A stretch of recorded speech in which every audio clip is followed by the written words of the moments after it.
Hey, what's going on guys, my name is Kane. Welcome back to another YouTube video. As you can see by the title of this video, I am doing a photography video. If you guys didn't know, I'm a photographer and this is some of my photography work.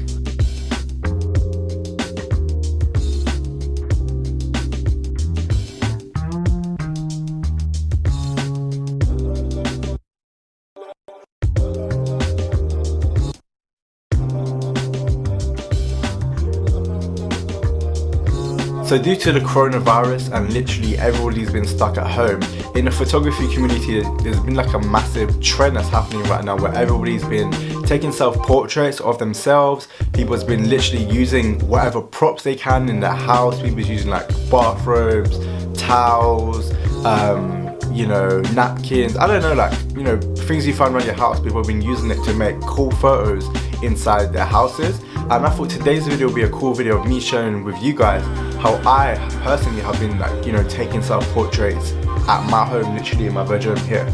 So I'm in my bedroom right now and let me show you guys basically what I'm working with.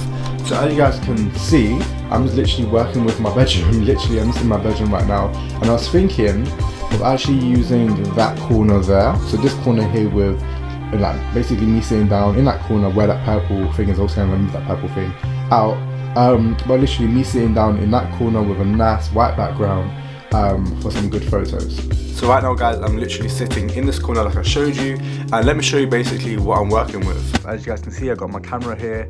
I also got my microphone to also record the audio, but the main thing here I want to show you guys is the tripod.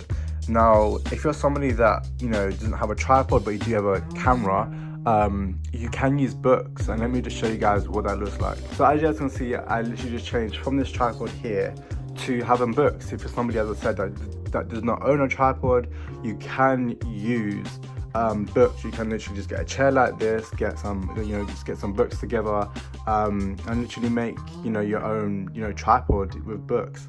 But for the sake of this video, I am going to be using my tripod. Normally I just quickly do this before I even change the position of the camera, but as you guys can see here, I'll change the setting to not the camera mode, but basically, I don't know what to call it, but you could say the photography mode. I put it on M. This will allow basically the camera to be on a photography mode instead of a video mode. So I'm going to show you guys some of the settings I'm using for this photo shoot. So as you guys can see, I always keep the ISO on auto. This is because if the color, my room right now is like very lit up, but it's kind of dark. If the light changes, obviously I'm using natural light for this, and if the natural light changes, if it's cloudy, 1 minute it's sunny, the next minute the auto ISO will automatically change, obviously due to the the atmosphere of the light. So that's what I use. And also shutter speed, I think it's called. Hopefully I'm getting these names right. Obviously the ISO and the ISO, hopefully I'm getting the shutter speed right. But I would always keep it on 150 I think it's called. This is because obviously when I'm moving or whatever, I'm changing position, the background isn't too blurry, or my hand isn't too blurry. And the f-stop here, I'd always keep it on the lowest one. So right now it's on 3.5. I'd always keep it on the lowest one so I can get a nice crispy background, so the background is out of focus, and it looks very good on camera. So if you guys couldn't tell already, I'm shooting with a Canon, the Canon M50. I'm going to leave all of the equipment I'm using, all the tripod, of the camera, everything I'm using in this video, I'm going to keep it in the description of this video. But something that I really use and a lot of photographers been using is this option where you can change. So you can say sub, single, or continuous shooting, and self timer. So I always keep the self timer on. This is very cool, but I normally keep it on probably 10 seconds. I think 10 seconds is enough. So what I normally do is press the button, go back, get in position, and in 10 seconds, boom, the photo's been taken.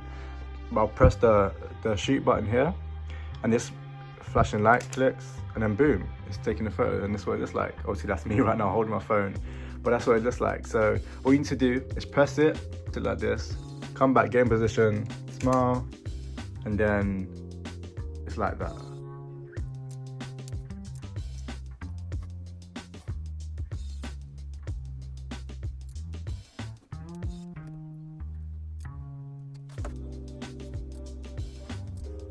Alright guys, so I just finished in a photo shoot and right now I'm going to show you guys how I edit. Now, I don't use a laptop, I do everything through my phone, through my iPhone, and I'm going to show you guys what kind of apps and what I use to edit my photos. So as you guys can see, I'm just downloading all of the photos from the camera that I took all to my iPhone using an app called Camera Connect. Now all of the software I'm using, all of the apps I'm using, everything I use to even like shoot the photo shoots, the camera, the microphone, the tripod, everything I'm using will all be in the description down below.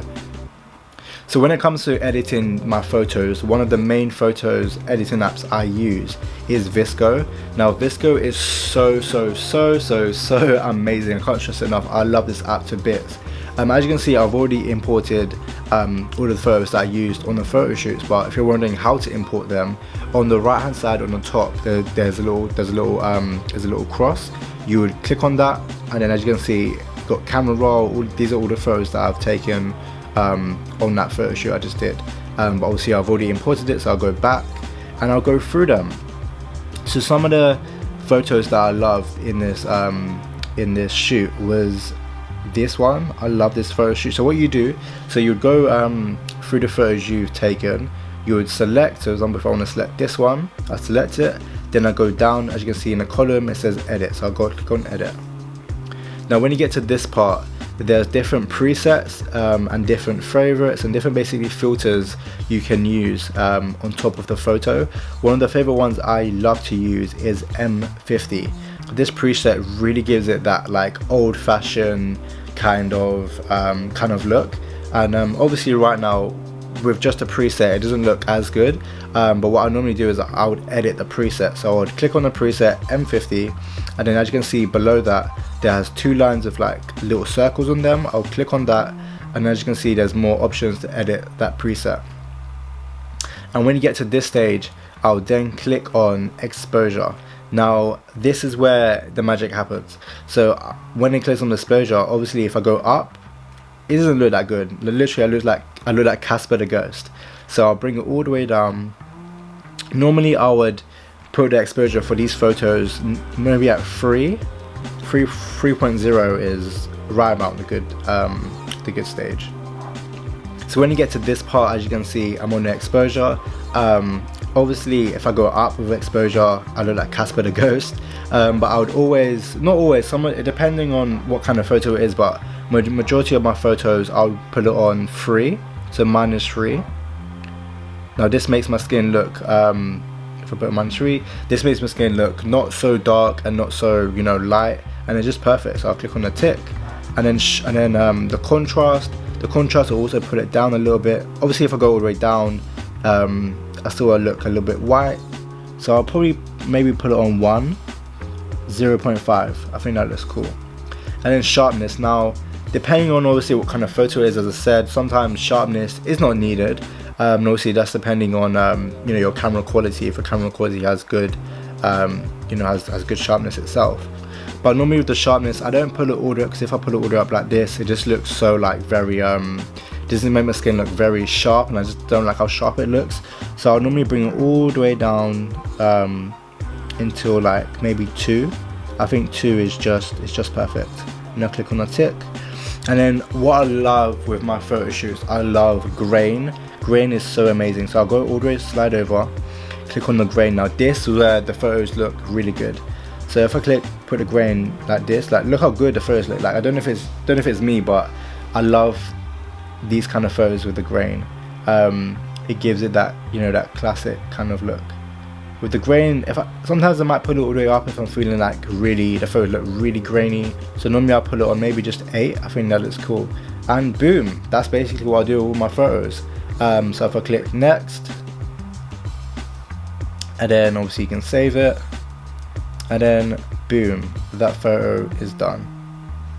So with this VSCO editing that, what you can do, and you kind of can cheat a little bit, what you can do, if you go to more, you can copy the edit. So with the edit I just showed you guys, if you copy that edit and then click on another photo, you can actually paste that edit you just did on the other one to the new one. Boom. So if I highlight it, look, it just looks like, you know, it looks like the same one as the other one. So I like using that a lot, instead of like, kind of like a lazier option. Instead of you creating a whole nother edit for that one photo. You can just copy and paste one edit of the other to the new one, and that's what I'm gonna do now.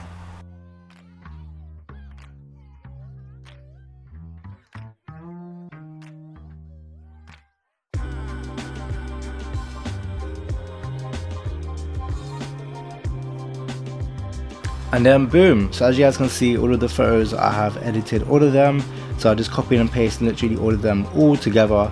As you can see here, they all basically look like they're similar, they all look grainy. Obviously if some of them are very bright, if some of them are very you know, I want to change the edit, I can always just click on it and then change the edit.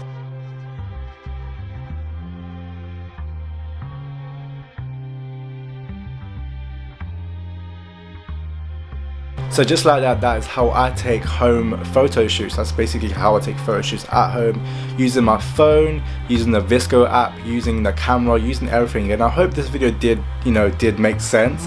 And I hope you guys did like this video. If you guys would like to see more of me making more photography type videos, you know, hopefully after quarantine's done and I'm on my photo shoots, I can actually take you guys along and do like behind the scenes of my photo shoots. Thank you guys so much for watching this YouTube video. If you guys did enjoy it, please like, subscribe, and I'll see you guys in the next one.